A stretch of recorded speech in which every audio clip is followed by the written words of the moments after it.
You're listening to Short History Shorts audio, where history speaks louder than images. For over 1,000 years, the people of the Nile Valley lived in fragmented communities along the river's fertile banks. But by around 3100 BC, something unprecedented occurred.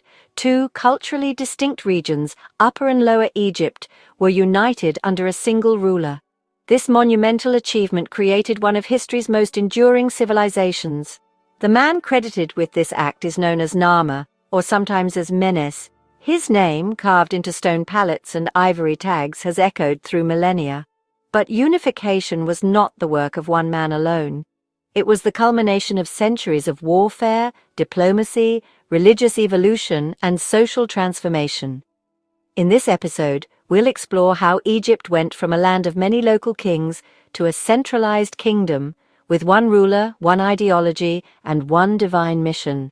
To understand unification, we first need to understand division. Ancient Egypt was not always one country. The Nile naturally divides into two distinct zones. Upper Egypt lies to the south, a narrow ribbon of green flanked by cliffs and desert.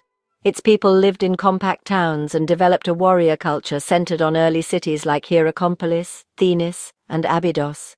Their symbol was the white crown, tall and conical, and their patron deity was the vulture goddess Nekhbet.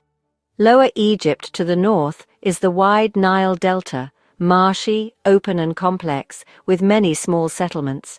These people had different pottery styles, burial customs, and trade networks. Their symbol was the red crown, flat with a curling extension, and their guardian goddess was Wajet, a cobra. For hundreds of years, these two regions developed along separate but related paths. Both regions had their own proto-states, elite tombs, religious shrines, and long-distance trade. Over time, rivalries grew, especially among the emerging elite families and warrior chieftains.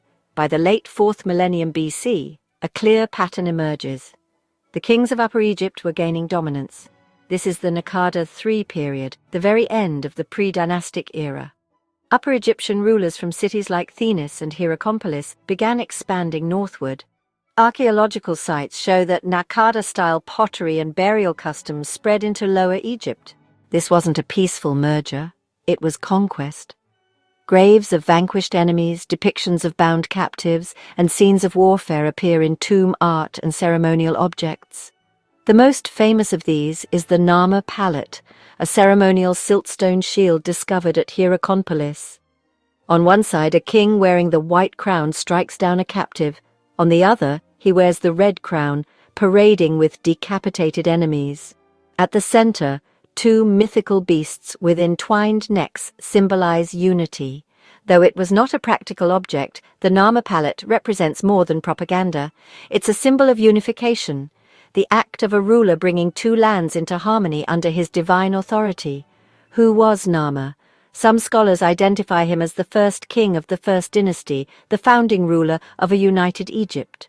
Others believe he was the last king of the pre-dynastic era, and that his successor, Hor-Aha or Menes, formalized the unification. The names are elusive. Early kings wrote their names using symbols, not yet formal hieroglyphs. Some were called by their Horus name, associated with the falcon god who represented kingship. Others by their Neti name, connected to the two goddesses of Upper and Lower Egypt. Regardless of which individual deserves the title of unifier, the real story is broader. Narmer and his successors didn't just conquer territory, they invented the ideology of kingship. The king was now seen as the living Horus, a divine being on earth. He wasn't just a war leader, he was a cosmic force. His role was to maintain Ma'at, cosmic order, and suppress Isfet, or chaos. By uniting the two lands, the king fulfilled a divine mandate. From this point on, the phrase King of Upper and Lower Egypt appears in nearly every royal inscription for the next 3,000 years. This new state needed administration. Egypt's unification wasn't just military, it was bureaucratic. The king ruled from a new capital, likely Memphis, strategically placed at the border of Upper and Lower Egypt. There he could oversee both regions and control trade routes. Early kings built royal cemeteries at Abydos in Upper Egypt, and left behind labels, tags, and artifacts inscribed with the first known hieroglyphs. These small inscriptions record offerings, taxation, and temple goods. Some labels were tied to jars of wine or oil, destined for royal stores. Others list the names of officials, place names, or festivals. These tags are the beginning of the Egyptian writing system. They suggest that even at this early stage, Egypt was a state deeply concerned with order, records, and religious symbolism. The unification also transformed religion. The king became the axis between gods and men. He performed rituals to sustain the cosmos. Temples became centers of state activity. Royal tombs grew larger and more elaborate. The sacred city of Abydos became a dynastic burial ground, and the idea of divine kingship took physical form in monumental mud-brick structures called mastabas. These rectangular tombs would evolve over time into the pyramids. But even at this early phase, they showed that the king was not merely mortal. His body required eternal protection, and his spirit would continue to rule in the afterlife. The idea of kingship as eternal, cosmic, and divinely sanctioned was now central to Egyptian life. What did unification mean for ordinary people? Life likely continued much as before, planting, harvesting, fishing, and weaving. But now there was a centralized authority collecting taxes, organizing labor, and building temples. Warfare may have diminished as local rivalries were absorbed into state control.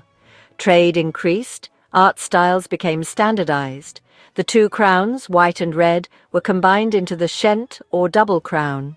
The two lands were joined not only politically but ideologically. Every temple ritual, royal title, and myth from this point forward reinforced the unity of Egypt. Gods from Upper and Lower Egypt were merged.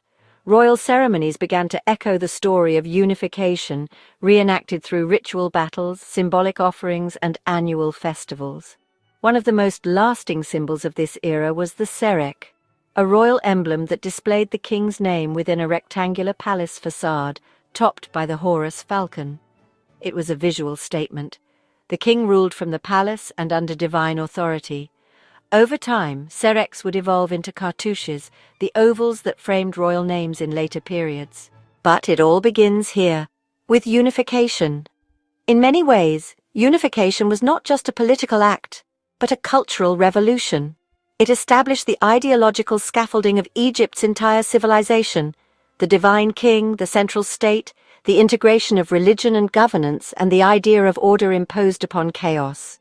The early kings of the First Dynasty, Narmer, Horahar, Jer, Den, and others, continued this legacy. They waged campaigns in Nubia and the Sinai, built temples, and refined the rituals of kingship.